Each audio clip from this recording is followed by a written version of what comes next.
Boom. We was gonna talk about women in general. Yeah, so women in general, Christian women in general.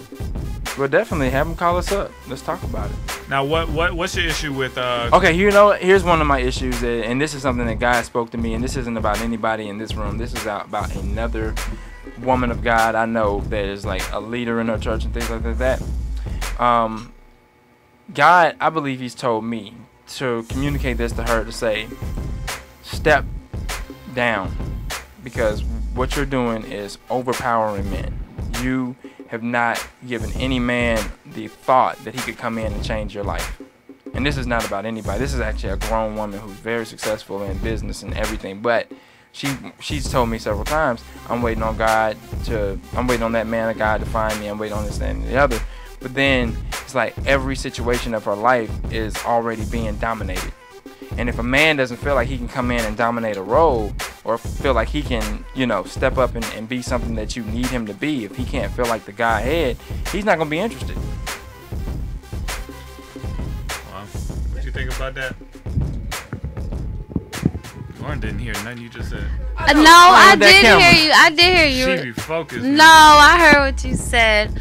Yeah, you do have to be approachable in that area. I mean, I know that's one of the things it's a hard struggle. It's like if you have to take on these roles, if you have to do these things as a woman and step up, still balancing yourself to where you're still approachable. But a lot of times you can get stuck in that mindset. I have to do this, I have to run this because there's no men available. So when they do come along, relinquishing that control can be an issue when you're so used to being called upon and relied upon to do something.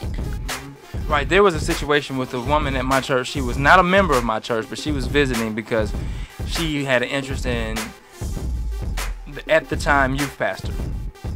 And I remember everybody thought she was attractive. Everybody used to always be like, "Oh, Ryan, you know, that's you, that's you." But one day, she prayed. And her prayer was so anointed, and it was just like she could pray. And the guys kind of, all we had this conversation was like, "Yo, I ain't going after her." She could pray us under the table.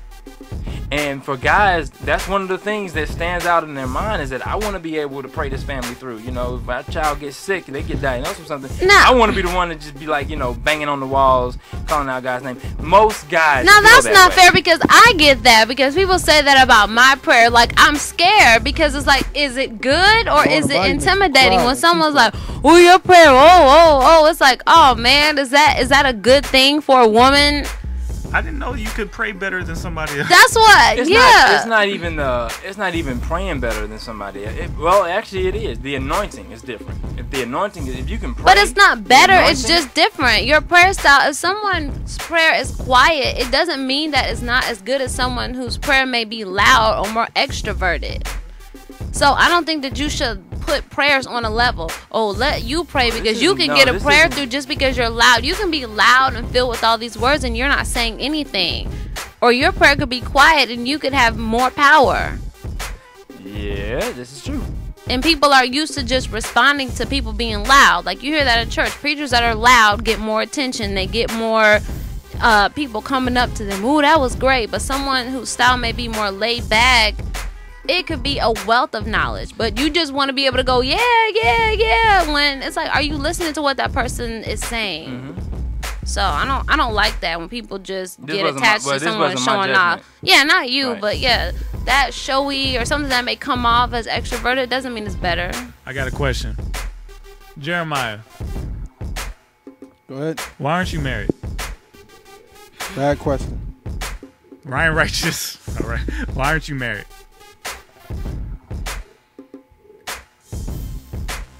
Oh, it's the awards thing again. I can't speak.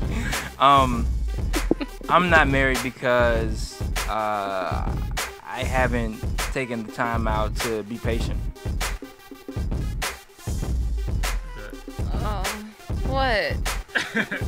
Same question to you, isn't it? I don't know. I don't know why. It's just because it seemed like the people at our church that are older than us, they got married at like 22, 23, most of them.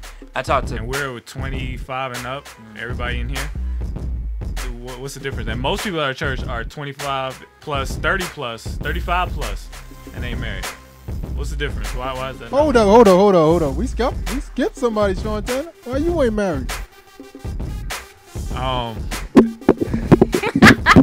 That's my gonna be mic on the off. next album. Oh. To be continued. That's gonna be on the mixtape. To be continued.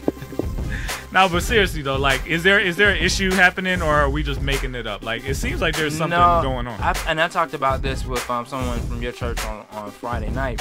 The issue is that, one, people are chasing careers. They think there's more goals to obtain. The biggest thing, men think they got to have it together in all these different areas and different directions. And we feel that way. We do.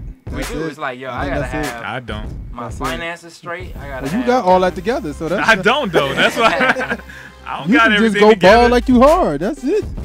From other men. Nah, he's always felt like that in his defense. Yeah, even when I was You've at home with my mom. always, yeah, you've always felt that way. I Very didn't feel good. like I need to get nowhere to be with Exactly. Very good. I think God allowed things to happen for me at an early age. And so basically, yeah, I think that God allowed me to see things at an early age, and I saw a lot of people with materialistic things, and it made me think that was the way. Because I had a coworker pull me to the side one day, and he was like, listen, he's well off, very well off. And he was telling me, he was like, we were at lunch one day, and he was sort of like my sales mentor in the game.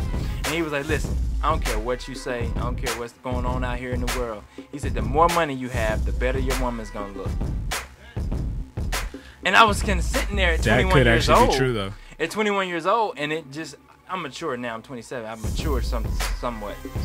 Right, I was about to say. Somewhat. You know. But that was, to me, that started making me think like, wow. But I knew that was also the industry standard.